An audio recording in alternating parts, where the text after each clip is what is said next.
मेरे दोस्तों, बकरी, गाय, भैंस में तो आपने सींग देखा होगा, लेकिन क्या आप सांप में भी सींग देखा है? नहीं दोस्तों। ऐसी बातें सुनकर मेरे दोस्तों आपको यकीन नहीं होगा कि वास्तव में सांप में भी सींग होता है, वो भी दो दो। आइए हम जानते हैं इसके बारे में विशेष रूप से। स्टार्ट करने से पहले मेरे दोस्तों, अभी तक द इफेक्ट चैनल को सब्सक्राइब और लाइक नहीं किए होंगे तो कृपया लाइक एंड सब्सक्राइब कर ले, क्योंकि द इफेक्ट चैनल में सिर्फ और सिर्फ फैक्ट के बारे में बताया जाता है। तो चलते हैं, वीडियो को शुरू करते हैं। मेरे दोस्तों, यह सांप कोई मामूली सांप नहीं है। आप इस तस्वीर से अंदाजा लगा सकते हैं। यह एक डेजर्ट वाइपर सांप है जो 30 से 60 सेंटीमीटर तक की लंबाई होती है और शायद ही कभी 85 सेंटीमीटर लंबाई तक पहुंच जाती है। युवा की औसत लंबाई 12 से 15 सेंटीमीटर होती है। नर और मादा बहुत समान दिखते हैं, हालांकि मादाएं थोड़ी बड़ी होती है। युवा का मतलब हुआ मेरे दोस्तों, सांप की बच्चे की लंबाई 12 से 15 सेंटीमीटर तक की होती है। इसकी शरीर का ढांचा गर्दन पतली, सिर त्रिकोणीय, चपटा और चौड़ा होता है। प्रत्येक आंख सिर के किनारों पर स्थित होता है। उसी के किनारों पर एक रेखा भी फैली होती है, जिससे एक ही प्रजाति के अन्य वाइपरों से अलग करना आसान हो जाता है। जैसा कि आप तस्वीर में देख सकते हैं, वाइपरों की शरीर 25 से 35 पंक्तियों से ढका जाता है। इसे बढ़ाया और चपटा भी किया जाता है। इसके दोनों आंख के ऊपर पूंछ की नोक की तरह दो छोटी चोटियां भी होती है। इसका रंग हल्का भूरा होता है। पीले या भूरे रंग के स्पर्शों के साथ शरीर के ऊपरी भाग भी कई पैटर्न होते हैं जो गहरे भूरे रंग के होते हैं। इसकी उपस्थिति के कारण रेगिस्तान के दृश्य वातावरण के समान यह मिश्रण करने का प्रबंधन करता है।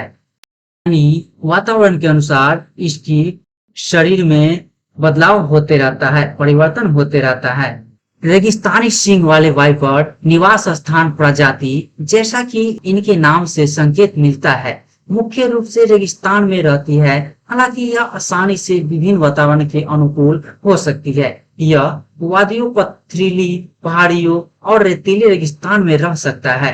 रेगिस्तानी सींग वाले वाइपर चट्टानी या ड्रिट जमीन की तुलना में रेत के टीलों में पाए जाने की अधिक संभावना होती है।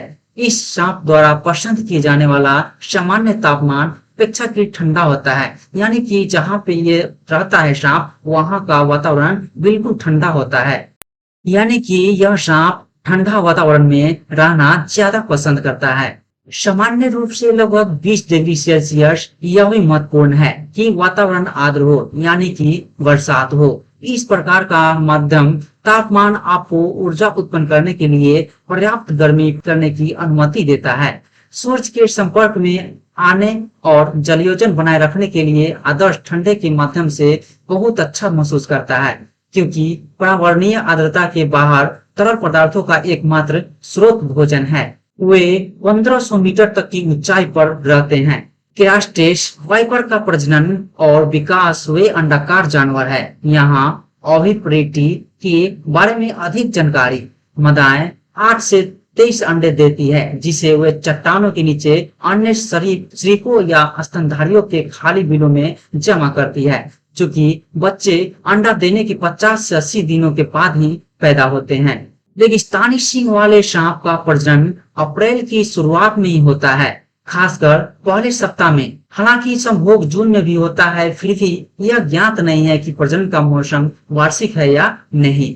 जोड़े तब बनते हैं जब दोनों लिंग फेरोमोन ट्रेल्स और संकेतों का पालन करके मिलते हैं, यानी कि दोनों अपने राजी से अच्छी तरह से मिलते हैं। वे रेत के नीचे समा जाते हैं, यानी बालू के नीचे समा जाते हैं, दफन हो जाते हैं। पुरुषों और महिलाओं में यौन परिपक्वता लगभग 2 साल तक पहुंच जाती है।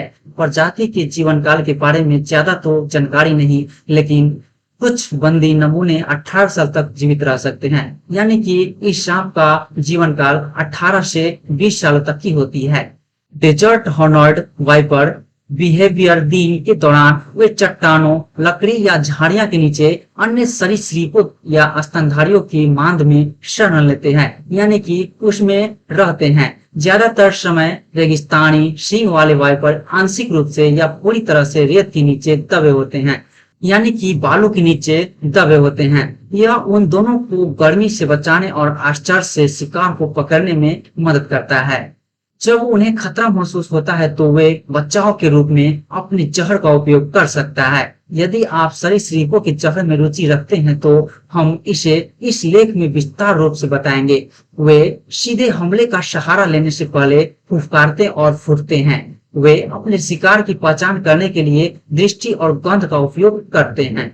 जब वे अपने भोजन के लिए कुछ दूर से ही अपना सुगंध से पता कर लेते हैं कि मेरा भोजन आ चुका है। फिर रेगिस्तानी सींग वाले वाइपर ठंडे मौसम के दौरान हाइबरनेट करते हैं। हालांकि यह गर्म दिनों के अंतराल में प्रक्रिया को बाधित कर सकता है। खिलाना, यह सांप ज्यादातर कृंतकों को खाता है, यानी कि कीड़े मकोड़ों को खाता है। इस लेख का सुझाव देता हूँ। छिपकली और पक्षी वे भोजन प्राप्त करने के लिए रात में काफी दूर की यात्रा कर सकते हैं, यानी वो ज्यादातर छिपकली और पक्षियों को खाते हैं। प्रजाति सहारा की मूल निवासी है। यह विशेष रूप से उत्तरी अफ्रीका और मध्य पूर्व में पाई जाती है। यह दक्षिण पश्चिम और अरब और इजराइल में मिस्र, मोरक्को, नाइजीरिया, चाड गणराज्य, सूडान और मॉरिटानिया में दिखाई देता है। सहारा के दक्षिण में इसकी उपस्थिति शायद ही कभी रिपोर्ट में की गई हो। कुछ लेखकों के लिए इसका वितरण क्षेत्र छोटा है और इसमें केवल सऊदी अरब शामिल होगा। उक्त प्रजातियों के अस्तित्व के बारे में भी विसंगतियां हैं। इस पंक्ति में इसे दो के साथ निर्धारित किया गया है, नंबर 1 सेराट्स और नंबर 2 सेराट्स हुफियनी। संकटग्रस्त प्रजातियों की IUCN लाल सूची के अनुसार प्रजातियों को कम से कम चिंता की श्रेणी में वर्गीकृत किया गया है, यानी कि बांटा गया है। इसके खतरों में प्राकृतिक आवास के विनाश और जहर निकालने के माध्यम से संग्रह का हवाला दिया गया है। यानी सांप का शिकारी जहर निकालने के लिए पकड़ते हैं, क्योंकि इस सांप में अधिक मात्रा में जहर भी पाया जाता है। ऐसे ही नए नए फैक्ट्स को बारे में जानने के लिए दोस्तों हमारी द इफेक्ट यूट्यूब चैनल को लाइक एवं सब्सक्राइब जरूर करें, और अगर अच्छा या बहुत अच्छा लगे तो कृपया शेयर करना ना भूलें।